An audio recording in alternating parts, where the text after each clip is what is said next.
도쿄 일왕이 사는 땅 하나를 팔면 미국 캘리포니아 전체를 살 수 있었던 시절이 있었습니다. 10,000원짜리 지폐를 흔들어도 택시가 서지 않았고 면접만 봐도 수십만 원을 주던 일본의 미친 광기. 도대체 왜 이런 일이 벌어졌고 왜 한순간에 망했을까요? 그 돈 냄새 가득했던 욕망의 역사를 지금 바로 공개합니다. 안녕하세요. 부의 흐름을 읽어드리는 돈 냄새 나는 역사입니다. 오늘은 1980년대 일본 버블 경제의 모든 것을 파헤쳐 보려고 해요.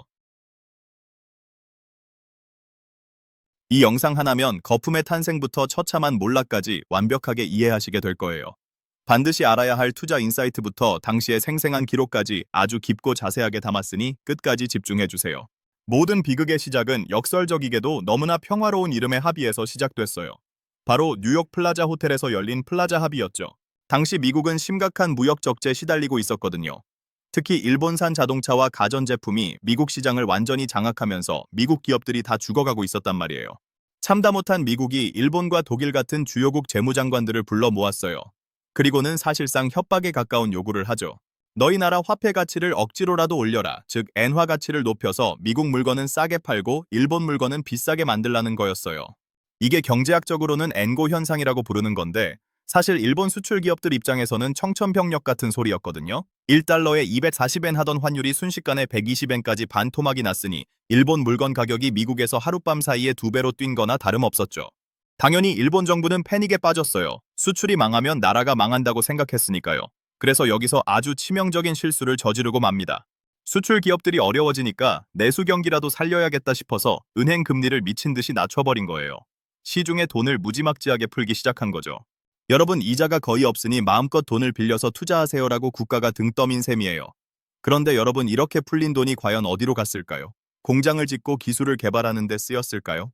아니요, 전혀 그렇지 않았어요. 사람들은 아주 단순하고도 강력한 욕망에 눈을 뜨기 시작했거든요. 내 월급을 아껴서 저축하는 것보다 은행 돈을 빌려서 땅을 사고 주식을 사는 게 수십 배는 더 빨리 부자가 되는 길이라는 걸 깨달아 버린 거예요. 이때부터 일본 전역은 거대한 카지노로 변하기 시작합니다. 주식시장은 연일 사상 최고치를 경신하고 땅값은 오늘 안 사면 내일은 못 산다는 공포 섞인 열풍이 불기 시작했죠. 많은 분이 오해하시는 게 하나 있어요. 당시 일본인들이 단순히 운이 좋아서 부자가 됐다고 생각하는 거죠. 하지만 이건 철저하게 계산된 자본의 폭주에 가까웠습니다. 일본 기업들은 자이테크라는 이름으로 본업인 제조보다 주식과 부동산 투기에 더 열을 올렸어요. 기업이 공장을 돌려 돈을 버는 속도보다 땅값이 오르는 속도가 압도적으로 빨랐으니까요. 심지어 당시 일본 은행들은 담보 가치의 100%를 넘어 120%까지 대출을 해줬습니다. 여러분이 10억짜리 건물을 사면 은행에서 12억을 빌려준 거예요. 남은 2억으로 또 다른 땅을 사라는 거죠. 이게 바로 무한 동력처럼 굴러가던 일본식 버블의 핵심이었습니다. 과연 이 광기의 끝은 어디였을까요? 일본인들의 이 광기는 단순히 일본 열도 안에서만 머물지 않았어요. 넘쳐나는 돈을 감당하지 못한 일본 자본은 이제 바다 건너 전 세계의 상징들을 사냥하기 시작합니다. 여러분 혹시 미국 뉴욕의 심장이라고 불리는 록펠러 센터를 기억하시나요? 매년 겨울 거대한 크리스마스 트리가 세워지고 미국인들이 가장 사랑하는 그 장소 말이에요. 1989년 일본의 미쓰비시 부동산이 이 록펠러 센터를 전격적으로 매입해버립니다. 당시 미국인들이 느꼈던 감정은 단순한 놀라움을 넘어선 공포였어요. 우리 아이들이 자라면 일본 기업 밑에서 일하게 될지도 모른다는 기사가 한 면을 장식할 정도였으니까요. 하지만 일본의 쇼핑은 여기서 멈추지 않았습니다. 소니는 미국 문화의 자부심인 컬럼비아 영화사를 집어삼켰고 닌텐도는 시애틀 메리너스 구단을 사들였습니다. 심지어 예술계도 난리가 났었죠. 빈센트 반 고흐의 가라앉지 않는 인기 아시죠? 그의 대표작인 해바라기가 당시 돈으로 약 600억 원에 일본 야스다 화재 해상보험에 낙찰됐을 때 전 세계는 경악했습니다. 그 다음 해에는 고흐의 가셰 박사의 초상이라는 작품이 1,000억 원이 넘는 가격에 일본 사업가에게 팔려나갔고요. 당시 일본인들 사이에서는 이런 말이 유행했습니다. 전 세계의 모든 보물은 결국 일본으로 모이게 될 것이다라고요. 자, 그렇다면 당시를 살아가던 평범한 직장인들의 삶은 어땠을까요? 여러분, 지금 우리가 상상하는 호황과는 차원이 다릅니다. 당시 도쿄 긴자의 술집에서는 하룻밤 술값으로 수천만 원을 쓰는 게 예사실이었어요. 기업들은 인재를 뽑기 위해 혈안이 되어 있었는데 대학생들이 면접만 보러 와도 교통비라며 봉투에 50만 원, 100만 원씩을 넣어줬습니다. 심지어 다른 회사로 면접을 가지 못하게 하려고 최종 합격자들을 고급 온천 호텔에 가둬두고 호화로운 파티를 열어주기도 했죠. 보너스는 기본급의 10개월치, 20개월치가 쏟아져 나오던 시절이었습니다. 그런데 말이죠. 여기서 우리가 꼭 짚어봐야 할 오해와 진실이 하나 있습니다. 많은 사람이 당시 일본인들이 단순히 과소비를 즐겼다고만 생각하거든요. 하지만 실제로는 그들도 불안했습니다. 내 월급이 오르는 속도보다 집값이 오르는 속도가 훨씬 빨랐기 때문이죠. 오늘 내가 이 샤넬 가방을 사지 않으면 내일은 2배가 될 거라는 공포가 소비를 부추긴 면도 있었어요. 자산 가치가 비정상적으로 팽창하면서 돈의 가치가 휴지 조각처럼 느껴지기 시작한 겁니다. 사람들은 노동의 가치를 잊어갔고 누구나 주식 전광판 앞에 매달려 하루에 수억 원씩 벌어들이는 꿈을 꾸었습니다. 당시 일본 은행들은 한술 더 떴습니다. 대출 상담을 하러 가면 이런 말을 했다고 해요. 고객님, 10억만 빌리시게요? 50억 빌리셔서 저기 보이는 건물까지 같이 사시죠. 어차피 땅값은 계속 오를 텐데 왜 망설이십니까? 라고요. 은행원들도 사업가들도 평범한 주부들도 모두 한 목소리로 부동산 불패를 외쳤습니다. 일본의 땅은 좁고 살고 싶은 사람은 많으니 가격은 절대로 떨어지지 않는다는 믿음. 그게 바로 거대한 파멸을 불러올 재앙의 씨앗이었는데도 말이죠. 여기에서 잠깐 여러분께 질문 하나 드릴게요. 만약 여러분이 그 시대에 살고 있었다면 모두가 예스라고 할 때 혼자 노라고 말하며 자산을 현금화해서 빠져나올 수 있었을까요? 아마 쉽지 않았을 겁니다. 주변 친구들이 주식으로 집을 사고 옆집 아저씨가 땅 투기로 벤츠를 끄는 모습을 보면서 제정신을 유지하기란 불가능에 가깝거든요. 하지만 이 뜨거웠던 용광로 같은 파티장에 서서히 찬물이 끼얹어지기 시작합니다. 일본 정부는 뒤늦게 사태의 심각성을 깨닫게 됩니다. 물가는 치솟고 서민들은 도저히 집을 살 수 없는 지경에 이르자 일본 은행이 아주 강력한 칼을 빼들기로 결심한 거죠.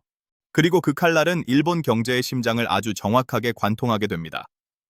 도체 일본 정부는 어떤 선택을 내렸기에 그 화려했던 제국이 단 한순간에 무너져 내린 걸까요? 이제 정말 파티가 끝나는 신호가 울리기 시작했습니다.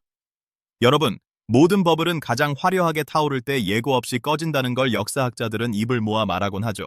1989년 크리스마스 직전, 일본의 주식시장인 니케이 지수는 38,925라는 역사적인 고점을 찍었습니다. 지금 봐도 비현실적인 이 수치를 보며 당시 일본인들은 조만간 5만 선을 넘을 거라고 확신했어요. 하지만 그들의 기대와는 정반대로 일본 경제의 심장부에서는 아주 차갑고도 날카로운 칼날이 준비되고 있었습니다. 그 칼을 쥔 주인공은 바로 일본 은행의 새로운 수장으로 부임한 미에노 야스시 총재였습니다. 그는 부임하자마자 아주 파격적인 선언을 합니다. 일본은 지금 비정상적인 관계에 빠져 있다. 이 거품을 내 손으로 직접 터뜨리겠다. 라고 말이죠.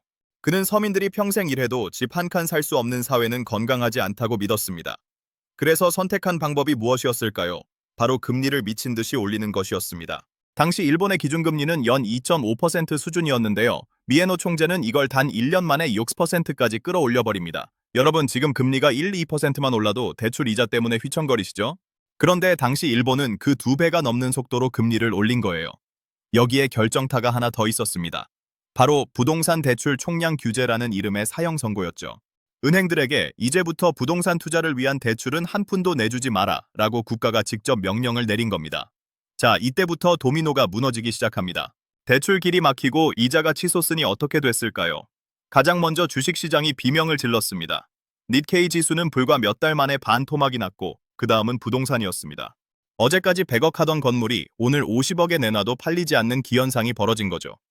부동산은 절대 떨어지지 않는다 라던 일본인들의 종교 같은 믿음이 산산조각 나는 순간이었습니다. 여기서 우리가 주목해야 할 오해와 진실이 있습니다. 많은 사람이 일본 정부가 일부러 경제를 망가뜨렸다고 비판하기도 하거든요. 하지만 당시 정부 입장에서는 이 거품을 그냥 두었다간 나라 전체가 하이퍼인플레이션으로 공중분해될지도 모른다는 공포가 더 컸습니다. 다만 문제는 그 속도가 너무 빨랐다는 데 있었죠. 뜨겁게 달궈진 유리잔에 갑자기 얼음물을 부으면 어떻게 되나요? 바로 깨져버리잖아요. 일본 경제가 딱 그 꼴이었습니다. 실제로 당시 상황을 재현해보면 정말 처참했습니다. 수십억의 대출을 끼고 건물을 샀던 수많은 사업가가 하루아침에 빚더미에 올라앉았습니다. 은행들은 빌려준 돈을 받지 못해 줄줄이 파산 위기에 처했고요. 어제까지 샴페인을 터뜨리던 긴자의 화려한 거리는 자살한 기업가들의 소식으로 뒤덮였습니다. 돈이 돌지 않으니 기업들은 신규 채용을 중단했고 일본의 젊은이들은 취업 빙하기라는 전례 없는 고통의 시간을 맞이하게 됩니다. 이게 바로 우리가 흔히 말하는 잃어버린 10년, 아니 잃어버린 30년의 시작이었습니다. 한때 미국 전체를 살 수 있다던 일본의 기세는 어디로 간 걸까요? 그들이 가졌던 그 엄청난 부는 도대체 어디로 증발해버린 걸까요? 그리고 가장 중요한 것, 만약 지금 우리 사회에 이런 징후가 나타나고 있다면 우리는 무엇을 준비해야 할까요? 자, 이제 우리는 일본 버블의 화려한 정점과 처참한 몰락을 모두 지켜봤습니다. 하지만 이야기는 여기서 끝이 아닙니다. 이 거대한 자본의 폭풍이 지나간 자리에는 우리가 반드시 배워야 할 돈의 철학이 남겨져 있거든요. 여러분이 지금 당장 실행해야 할 생존 전략은 무엇인지, 그리고 이 몰락 속에서도 불을 지켜낸 극소수의 사람들은 어떤 공통점이 있었는지 다음 파트에서 아주 자세히 들여다보겠습니다. 일본의 잃어버린 30년은 단순히 경제지표의 하락을 넘어 한 세대의 영혼을 송두리째 바꿔놓았습니다. 한때 세계를 지배할 것 같았던 일본인들의 자신감은 사라지고 그 자리는 사토리 세대라고 불리는, 즉 부와 성공에 초탈해버린 무기력한 청년들이 채우게 되었거든요. 도심 한복판에 세워진 화려한 빌딩들은 입주사를 찾지 못해 유령 건물처럼 변해갔고 20년이 넘도록 자산 가치가 회복되지 않는 잔인한 세월이 이어졌습니다. 여기서 우리가 꼭 짚고 넘어가야 할 오해와 진실이 하나 있어요. 많은 분이 그래도 버티면 언젠가는 오르지 않겠느냐라고 말씀하시거든요. 하지만 일본의 사례는 우리에게 아주 차가운 진실을 알려줍니다. 거품의 정점에서 물린 자산이 본전을 찾는데 무려 34년이라는 세월이 걸렸다는 사실이에요. 1989년에 주식을 샀던 직장인이 은퇴할 때까지도 원금을 회복하지 못했다는 뜻이죠. 이건 투자의 실패를 넘어 인생 전체의 계획이 무너지는 비극입니다. 그렇다면 지금 이 시점에서 무엇을 배워야 할까요? 역사 속 부자들의 선택을 보면 한 가지 명확한 공통점이 있습니다.